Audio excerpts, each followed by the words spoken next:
scorching hot day here in Australia. I just thought I might work on a little Indonesian buffet that I've got there. It's been bloody hot, let me tell you. There's the scorching hot day. Anyway, this is the buffet. So far I've sanded back the top down to, I used a 80 grit. I got it down to there. I've sanded it with a 120, and when I've finished I'll do it with the 240, but I was just in two minds whether to actually paint the top. I think I'm a bit too lazy to sand in those grooves. What do you guys do when it comes to sanding those grooves?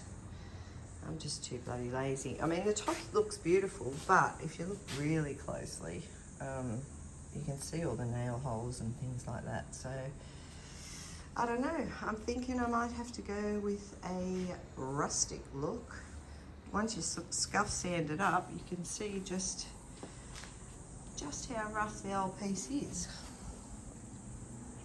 It's got a nice back and all that on it, but I'm going to paint the back, and I'm not going to do any fancy work or anything like it. No one's ever going to bloody see it, right? It had some pretty cool handles on it.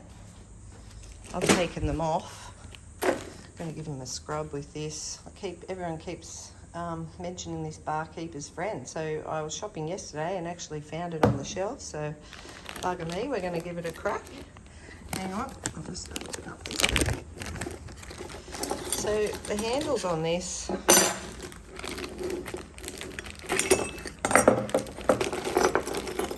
I like the little stars and that. I mean, I'm sure you guys have all seen these before, so I thought I might give them a clean up with that barkeeper's cleaner for the first go, see what they come up like, and maybe we'll put these back on. They went on the drawer there. I'm sure y'all know that. Listen to me talking like an American because I watch too many American videos. Anyway, this is where we're up to. I think I'll give it a wash down now with a microfiber cloth. Got plenty of those on stock. This is my my little wheelie table my hubby made me. It's so good. It's a bit messy at the moment. The other thing I got was one of those trolleys from Super Cheap. I've had it for ages actually, and the old toolbox works really well on it. With everything in it that I need.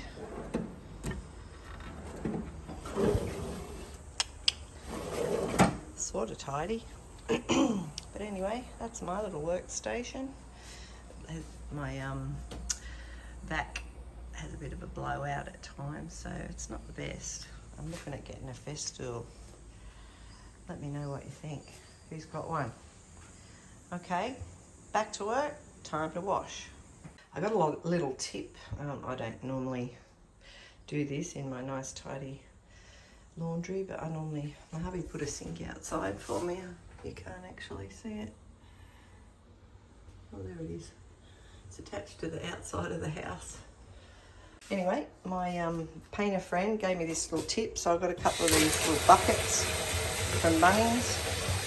I think I paid about $6 or $7, which was way too much. You can probably get ones cheaper than that, but anyway, I'm impatient, had to have it straight away. So her little tip, everywhere she goes, she has microfiber cloths, normally about 3 of them in there, and water. So she wipes as she goes, whether it be the dust off the prep work, whether it be around the tops of the tins. She hates dirty paint tins. So everywhere I go, whatever I do now, I wipe after I'm done. I keep the whole workstation as clean as I can. And I'm thinking I better put these, after I wash, I better put these drop cloths down, or my husband will kill me if I wreck this. This is our back entertainment room. And I'm using it temporarily while I'm waiting for my workshop to be finished.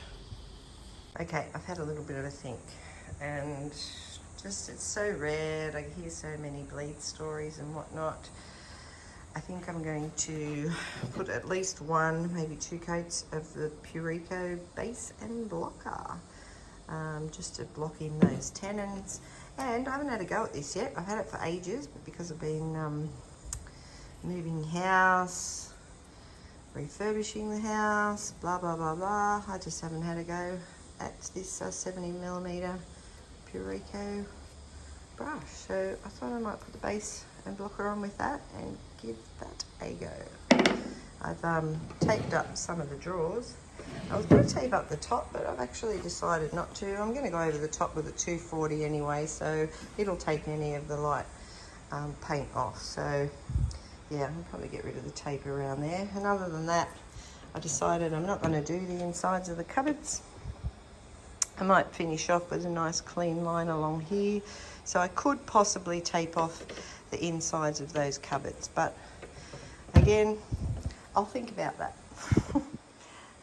Yeah, so let's get this base and blocker on and see how we go.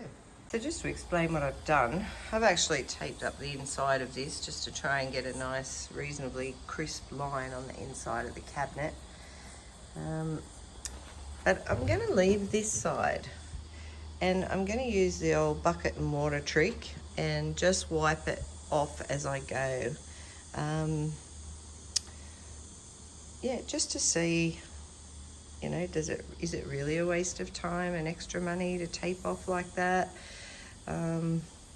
Sometimes I've just used the trick with the bucket and the wet microfiber cloth and followed along with it, and if I get any paint anywhere I just wipe it straight off. So that tends to work for me. So I'm just going to experiment and see how we go with one of each, see which one we get the best results.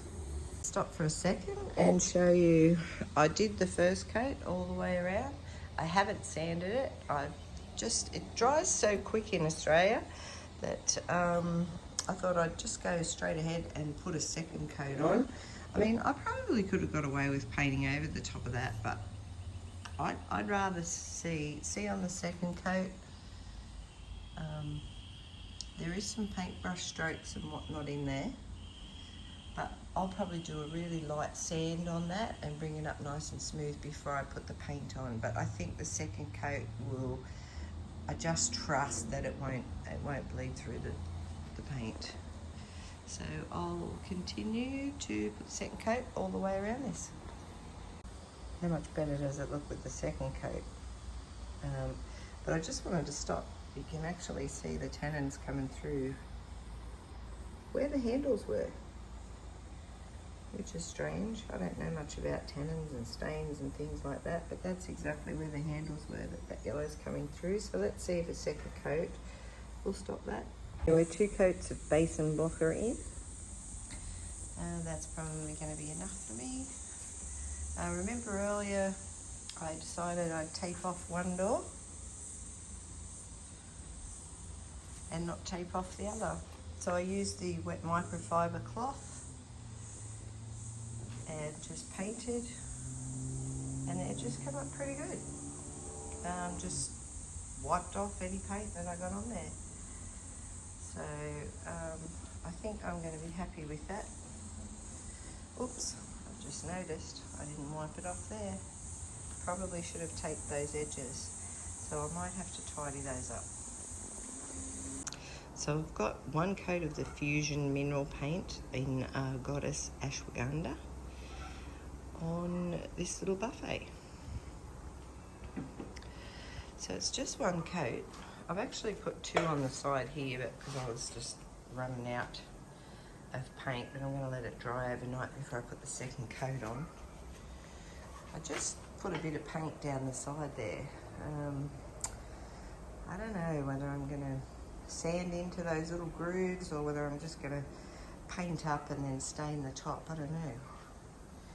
Decisions. But that's just the 1 coat. So it's definitely going to need a second one. I'm thinking about maybe putting I don't know whether to dry brush it with a whitewashed kind of thing, or whether I should really emphasize all the rough bits in the cabinet by doing it in a bit of a black wax. I don't know. I guess I'll know when I wake up tomorrow. But I do love that colour. I've done another cabinet in it. I love love that it's not white, but it's light. And I love earthy things, so.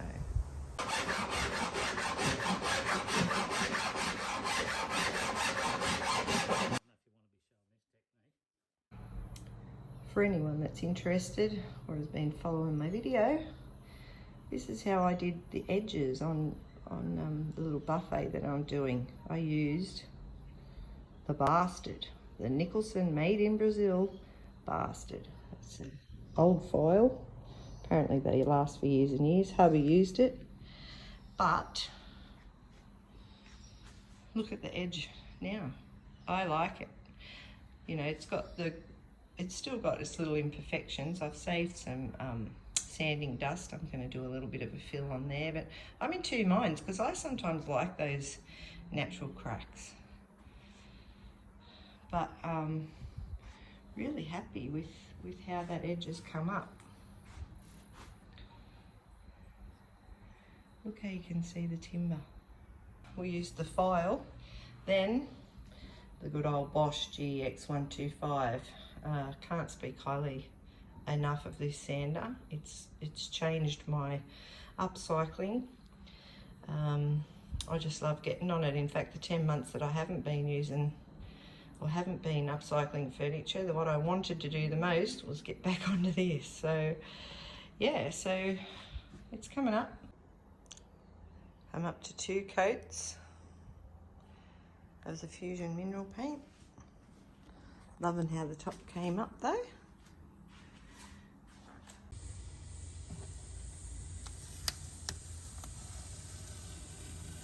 So satisfying.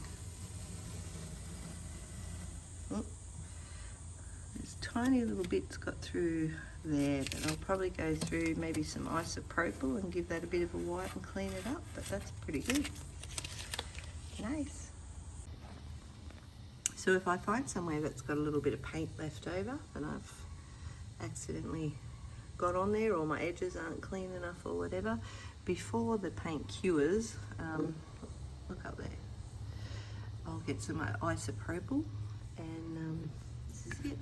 Got this one from Caprel Shabby Chic, pure isopropyl alcohol, and just a lint-free cloth.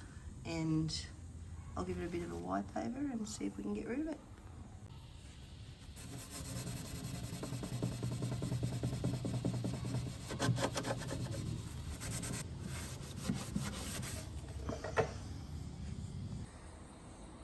One coat brushed on, 240 sand, then I used a sponge, put the second coat on. So I'll probably give it another light 240 sand and put a third coat on. We'll see how she comes up.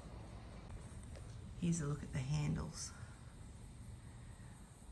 So I just cleaned them up and put the originals back on. So out in the natural light, here we are, all finished off. Love how those edges came up. And that's with 4 coats of the Feast and Watson Liming White. I'm pretty happy with that. That's the water-based one too. All the different shades from, it's natural light out here, but you still get different shades. So all up, that's 2 coats of primer, Pure Eco blocker, 2 coats of Fusion Goddess Ashwagandha, and the Feast and Watson on the top, Liming White, 4 coats, and a sand, light 240 grit sand between coats. And she's done.